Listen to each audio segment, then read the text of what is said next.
केम छो विद्यार्थी मित्रों। हूँ भूया वैशाली श्री सत्यसाई लक्ष्मी मोहन विद्यालय महुवासथी आपનું हार्दिक स्वागत करूँ छूँ। तो विद्यार्थी मित्रों, आज આપણે ધોરણ 10 ગણિતમાં પ્રકરણ નંબર 6 ત્રિકોણ વિશે અભ્યાસ કરીશું। તો જેની અંદર આપણે આજે ભણવાના છે ઉદાહરણ 5 અને ઉદાહરણ નંબર 7। તો ઉદાહરણ 5 જોઈએ કે આકૃતિનું નિરીક્ષણ કરો અને ખૂણો P શોધો। तो आकृति अहीं आपने बे आपेली छे, त्रिकोण ABC नी अने त्रिकोण RPQ। तमे एने RPQ पण बोली सको अने RQP पण बोली सको, बराबर। तो समरूप त्रिकोण हवे आपणे आ जोवानुं के समरूप त्रिकोण छे के नथी। तो समरूप त्रिकोण थवा माटेनी शरतो आपणे खबर छे के कोई बंने त्रिकोणोनो आपणे जो बाजुओनो गुणोत्तर लईए तो ए केवो मळवो जोईए, आपणे समान मळवो जोईए। एटले के जो BC बाजू लईए आपणे एने समरूप बाजू PQ छे एम लईए तो एनो जे गुणोत्तर मळे आपणे ए ज गुणोत्तर आ बाकीनी बाजुओ माटे पण मळवो जोईए।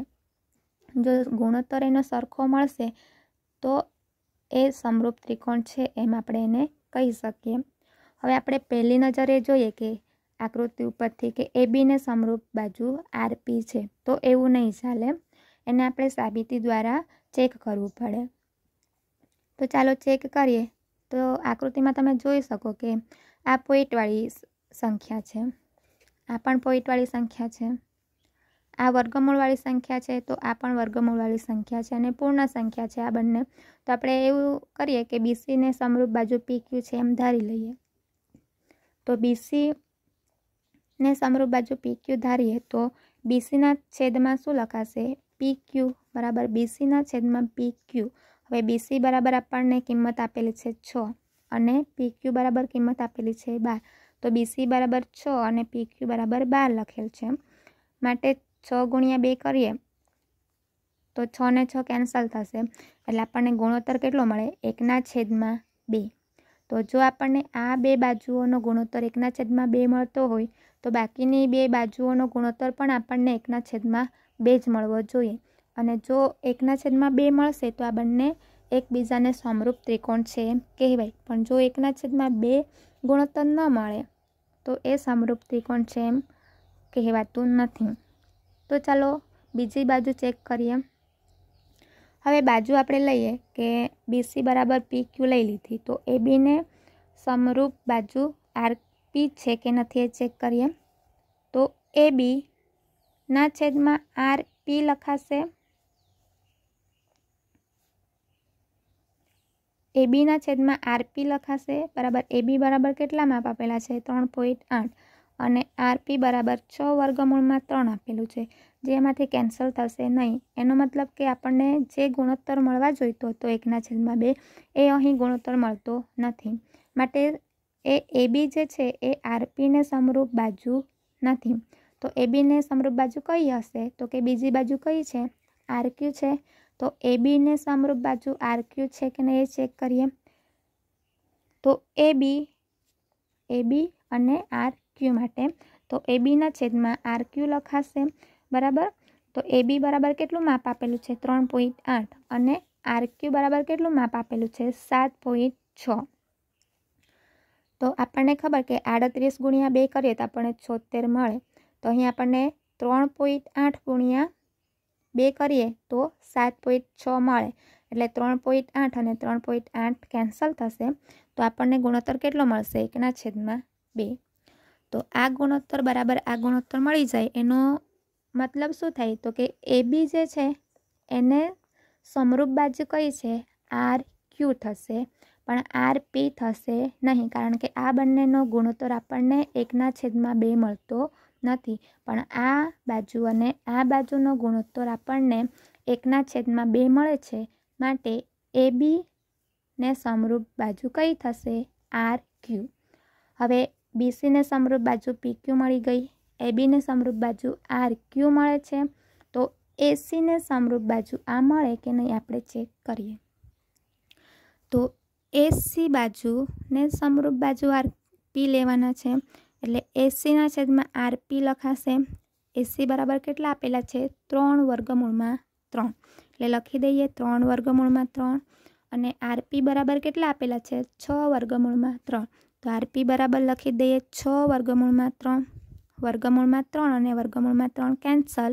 3 દુ 6 એટલે 3 ને 3 કેન્સલ. તો આપણને ગુણોત્તર કેટલો મળશે? 1/2.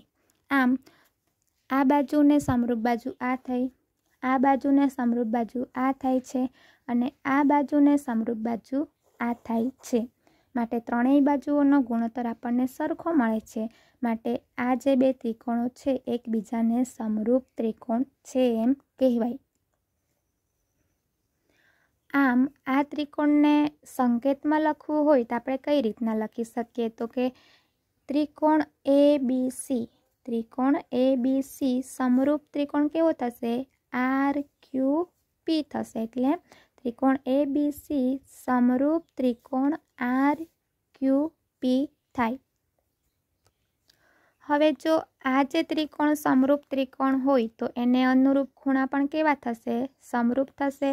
એટલે કે જો એનું માપ આપણને 80 આપેલ હોય તો એને સમરૂપ ખૂણો તો આ છે R, તો એનું માપ પણ કેટલું હશે? 80 થશે. ખૂણો B બરાબર 60 આપેલો હોય તો ખૂણો B ને સમરૂપ ખૂણો કયો છે? Q છે. તેનું માપ પણ કેટલું થશે? 60 થશે. હવે P તો આપણે શોધવાનો છે એટલે ચાલો હવે આપણે એને P શોધીએ. આમ આપણે લખી શકીએ કે ખૂણો A બરાબર R અને ખૂણો B બરાબર Q અને ખૂણો C બરાબર P. હવે એનું માપ આપેલું છે 80, તો આરનું માપ પણ કેટલું થશે? 80 થશે. બીનું માપ આપેલું છે 60, તો ખૂણો Qનું માપ પણ કેટલું થશે? 60. અને Cનું માપ આપેલ નથી એટલે કે આપણે એમ બી P શોધવાનો છે. તો હવે P શોધવો છે આપણે, બરાબર. તો હવે કોઈ પણ ખૂણો P શોધવાનો હોય કે કોઈ પણ ખૂણો શોધવાનો હોય, બરાબર, તો આપણને ખબર છે કે ત્રિકોણના 3 ખૂણાનો માપનો સરવાળો 180 થાય. અહીં તો આપણને 2 ખૂણાના માપ ખબર છે તો ત્રીજા ખૂણાનું માપ આપણે શોધી શકીએ. તો એનો ત્રણેય ખૂણાનો સરવાળો કરીએ તો કે ખૂણો R પ્લસ ખૂણો Q પ્લસ ખૂણો P બરાબર કેટલા થાય? 180. તો ખૂણો Rનું માપ ખબર છે 80, ખૂણો Qનું માપ ખબર છે 60, તો આ લખી દઈએ અને ખૂણો P આપણે શોધવાનો છે. એના બરાબર 180 થઈ. તો આ બંનેનો સરવાળો કરીએ 80 વત્તા 60 તો આપણને કેટલા મળશે? 140 મળશે. અને ખૂણો P શોધવાનો છે. હવે ખૂણો P શોધવાનો છે આપણે, તો ખૂણો Pને સૂત્રના કરતા બનાવીએ તો શું થશે? 180 માઇનસ 140. હવે 140 જે છે એનું સ્થાન બદલશે એટલે કે બરાબરની જમણી બાજુ જશે તો એ પ્લસમાંથી માઇનસ થશે એટલે 180 માઇનસ 140. તો ખૂણો P બરાબર આપણને કેટલા મળશે? 180 માઇનસ 140 કરીએ તો આપણને ખૂણો P બરાબર 40 મળશે. હવે જો ખૂણો P 40 મળે તો ખૂણો Pને અનુરૂપ ખૂણો કયો છે? તો કે ખૂણો P બરાબર ખૂણો C થશે. એટલે જેટલું માપ આપણને ખૂણો Pનું મળેલું હશે એટલું જ માપ કોનું થશે? Cનું થશે. તો આના બરાબર કેટલું માપ થશે? 40 અંશ. આમ આપણે ખૂણાનું માપ શોધવું હોય એ સહેલું છે, પરંતુ આકૃતિને સમજવી થોડી અઘરી છે. જો તમે આકૃતિને સમજી જાઓ તો તમે કોઈ પણ ખૂણાનું માપ શોધી શકો. આઈ હોપ કે તમને ઉદાહરણ 5 સમજ પડી હશે. તો હવે ચાલુ કરીએ આપણે ઉદાહરણ નંબર 7. હવે ઉદાહરણ 7 જોઈએ તો કે 90 સેન્ટીમીટર ઊંચાઈવાળી એક છોકરી છે. એની ઊંચાઈ કેટલી છે? તો કે 90 સેન્ટીમીટર છે. અને એ છોકરી વીજળીના થાંભલાના તળિયેથી, એટલે કોઈ વીજળીનો થાંભલો હશે, બરાબર, તો એ વીજળીના થાંભલાની નીચે એ છોકરી ઊભેલી હશે. તો એ થાંભલાથી એ છોકરી 1.2 મીટર સેકન્ડની ઝડપથી દૂર જઈ રહી છે. એટલે જ્યારે થાંભલાની નીચે ઊભેલી હતી છોકરી, પછી એ ચાલવાનું શરૂ કરે.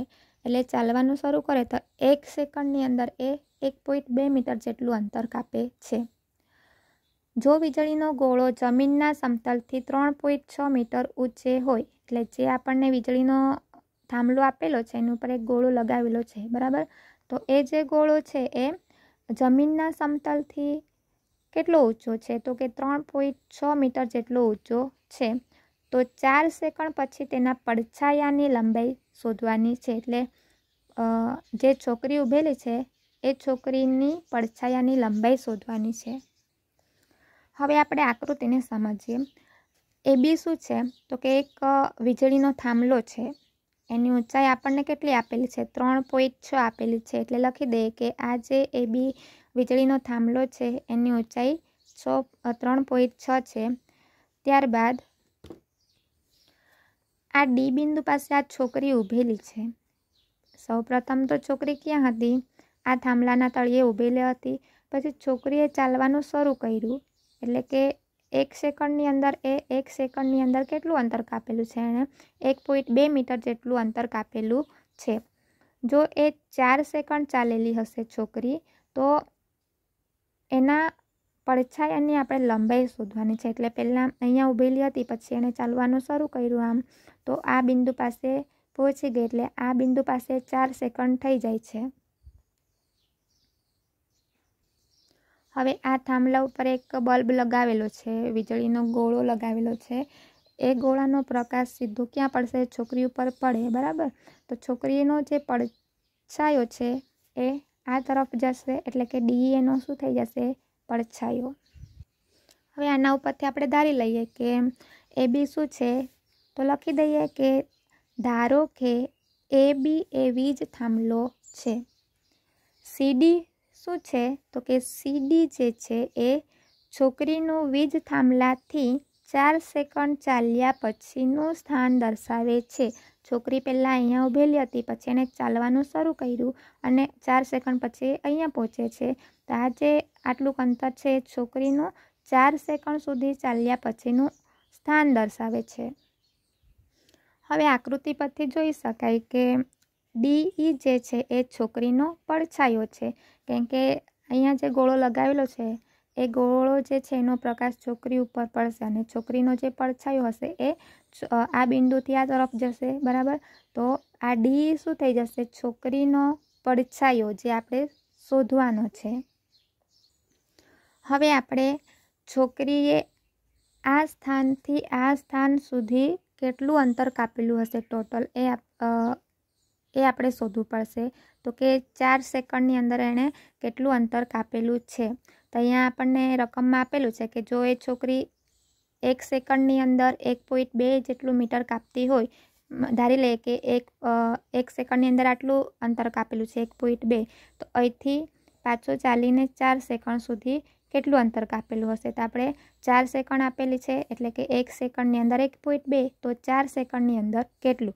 એટલે 1 સેકન્ડ બરાબર 1.2 આપેલું છે આપણને। 1 સેકન્ડ બરાબર 1.2 મીટર અંતર કાપે છે, તો આપણને 4 સેકન્ડ પછી શોધવાનું છે।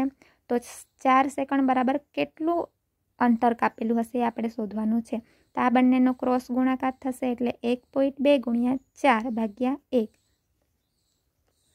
આમ છોકરીએ 4 સેકન્ડની અંદર કુલ 4.8 મીટર જેટલું અંતર કાપેલું હશે।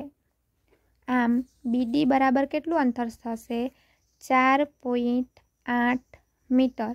એટલે હવે આપણને BD છોકરીએ કેટલું અંતર કાપેલું છે 4 સેકન્ડની અંદર એ આપણને ખબર પડી ગઈ છે કે BD બરાબર 4.8 મીટર જેટલું એને અંતર કાપેલું છે। હવે આપણે શોધવાનું શું છે તો કે DE છોકરીનો પડછાયો।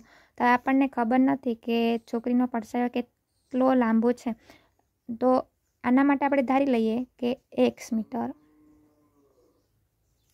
છોકરીનો જે પડછાયો છે એ x મીટર છે, એમ આપણે ધારી લઈએ। હવે આ ત્રિકોણ જે છે એની અંદર જ એક બીજો ત્રિકોણ આપેલો છે, એનો મતલબ કે અહીં આપણને 2 ત્રિકોણ આપેલા છે। કયા કયા? તો કે ABE અને CDE। આમ કુલ 2 ત્રિકોણ છે અહીં, ABE અને CDE। તો આપણે હવે ત્રિકોણની સમરૂપતાની શરતનો ઉપયોગ કરીએ। તો આ બંને ત્રિકોણોને જુઓ કે ABE ત્રિકોણ છે, આમાં પણ B જે છે કાટખૂણે છે, બરાબર। એટલે આ જે ખૂણો છે એ પણ કાટખૂણો છે। અને CDE આ જે ત્રિકોણ છે એની અંદર પણ D બિંદુએ કાટખૂણો રચે છે, માટે ખૂણો B બરાબર ખૂણો D થશે, કારણ કે બંને ખૂણા કેવા છે? 90 જ થશે, કેમ કે બંને ત્રિકોણ જે છે કાટકોણ ત્રિકોણ થાય છે, એટલે આ બી બરાબર ખૂણો ડી થશે. અને આ ત્રિકોણની અંદર બંનેમાં ઈ સમાન થશે, કારણ કે ત્રિકોણ ખૂણો એ ઈ બીમાં પણ ઈ આવે છે અને ખૂણો સી ડી ઈ માં પણ ખૂણો ઈ આવે છે. માટે ખૂણો ઈ બરાબર ખૂણો ઈ લખી શકાય. તેથી બંને ખૂણા સમાન હોવાથી આપણે ખુખુ શરતનો ઉપયોગ કરીએ, કારણ કે બંને ખૂણા કેવા છે? કાટખૂણા છે. તો હવે બંને ખૂણા જો સરખા હોય તો આપણે ખુખુ એટલે કે ખૂણાની શરત જોઈએ, તો કે જ્યારે બંને ત્રિકોણોના ખૂણા સરખા હોય, બંને ત્રિકોણોના ખૂણા જો સરખા હોય તો બંને ત્રિકોણો સમરૂપ ત્રિકોણો કહેવાય. આમ આપણે ખૂણો ઈ બરાબર ખૂણો ઈ, આમ આ બંને એકબીજાને સમરૂપ ત્રિકોણો છે એમ કહેવાય. તો આના ઉપરથી આપણે પડછાયાની હવે લંબાઈ શોધવાની છે. તો ખૂણો એ બી ત્રિકોણ એ બી ઈ અને ત્રિકોણ સી ડી ઈ કેવા થશે? સમરૂપ ત્રિકોણ થશે. એને આપણે સંકેતમાં કઈ રીતના લખીએ? તો કે ત્રિકોણ એ બી ઈ સમરૂપ ત્રિકોણ સી ડી ઈ. હવે આપણી આકૃતિ કંઈક આમ છે, તો આના ઉપરથી આપણે હવે ડી શોધવાનો છે, બરાબર. તો આપણે આગળ બધી શરતો શીખી ગયા છે, પ્રમેયોનો શરતો બધી શીખેલી છે. એના ઉપરથી જ આપણે અહીંયા આકૃતિ પરથી લખવાનું છે કે બી ઈ ના છેદમાં ડી, એટલે આપણે શીખેલા છે કે આખામાંથી અડધું કરીએ, બરાબર. તો બી ઈ આખું છે એટલે બી ઈ ના છેદમાં અડધું લખાય, જે આપણે શીખી જ ગયેલા છે. એટલે ડી ઈ એના બરાબર શું લખી શકાય? તો કે એ બી ને સમાંતર કઈ બાજુ છે? સી ડી, એટલે લખી શકાય એ બી ના છેદમાં સી ડી. જુઓ કેવી રીતના લખેલું છે. એ બીમાંથી અડધું કયું છે? ડી લખવાનું છે. તો એ બી એ ઈ ના છેદમાં ડી ઈ થશે. અને આના બરાબર શું લખી શકાય? તો કે બી ઈ છે, બી ઈ, તો આપણે એના બરાબર એ બી લખી શકીએ. ત્યારબાદ ડી ઈ છે, તો ડી બરાબર શું લખી શકીએ? સી ડી લખી શકીએ. આમ હવે આપણને એના માપ ખબર છે કે છોકરી જ્યારે ચાલવાનું શરૂ કરે છે અને 4 સેકન્ડે આટલે પહોંચે ત્યારે કેટલું અંતર કાપેલું છે ટોટલ? તો કે 4.8. એટલે બી ઈ બરાબર શું લખાશે? તો બી ઈ એટલે બી ઈ, આની અંદર બી ડી વત્તા ડી ઈ કરીએ એટલે આપણને બી મળે. તો બી ડી બરાબર કેટલા માપ આપેલું છે? 4.8 અને ડી બરાબર આપેલું નથી, એના માટે આપણે શું ધારેલું છે? એક્સ. તો લખી દઈએ કે બી ડી બરાબર 4.8 વત્તા એક્સ, એટલે બી થઈ ગયું. હવે ડી ઈ, તો ડી બરાબર કેટલા ધારેલા છે? ડી બરાબર એક્સ, તો આની અંદર ડી બરાબર એક્સ લખી દીધું. પછી બરાબર એ બી બરાબર કેટલા છે? 3.6, એટલે 3.6. ત્યારબાદ સીડી, સીડી બરાબર કેટલા છે? અહીંયા છોકરીની જે આપણને ઊંચાઈ આપેલી છે 90 સેન્ટીમીટર, બરાબર. તો અહીં આપણે જે એકમ લેવાના છે એ મીટરમાં લેવાના છે, એટલે આખા દાખલાની ગણતરી શેમાં કરવાની છે? આપણે મીટરની અંદર કરવાની છે. તો જે આપણને સેન્ટીમીટરમાં રકમ આપેલી હશે એને આપણે મીટરમાં ફેરવવું પડે. તો છોકરીની જે ઊંચાઈ આપેલી છે 90 સેન્ટીમીટર આપેલી છે, બરાબર. તો હવે 90 સેન્ટીમીટર આપેલું છે તેને આપણે મીટરમાં ફેરવવું પડે, કેમ કે આપણે બધા એકમો શેમાં લઈએ છીએ? મીટરની અંદર. તો આપણને ખબર કે 100 સેન્ટીમીટર હોય ત્યારે 1 મીટર થાય.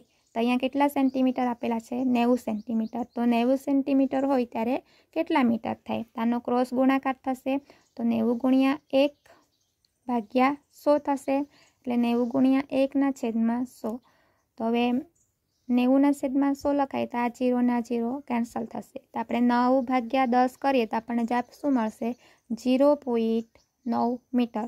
એટલે કે 90 સેન્ટીમીટરમાંથી આપણે મીટરમાં ફેરવ્યું ત્યારે આપણને જવાબ શું મળે છે? 0.9 મીટર. આમ આપણે આજે 90 સેન્ટીમીટરની જગ્યાએ શું લખેલું છે? 0.9 મીટર. આપણે 90 સેન્ટીમીટરમાંથી 0.9 મીટરમાં ફેરવેલ છે એટલે. તો આના ઉપરથી 3.6 અને આપણને ખબર કે 9 ચોક 36 થાય તો 0.9 ગુણ્યા 4 કરીએ તો આપણને 3.6 મળે. એટલે 0.9 અને 0.9 કેન્સલ થશે અને આપણને જવાબ શું મળશે? 4.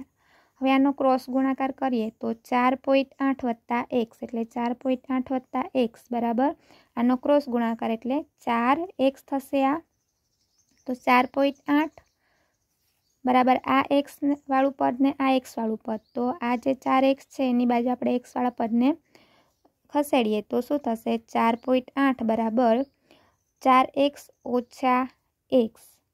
4.8 બરાબર 4x માંથી x જાય એટલે 3x. તો x બરાબર શું લખાશે? 4.8/3. માટે 16 ગુણ્યા 3 કરીએ એટલે 48 મળે. એનો મતલબ કે 1.6 કરવું આપણે 1.6 ગુણ્યા 3 કરીએ તો આપણને જવાબ મળશે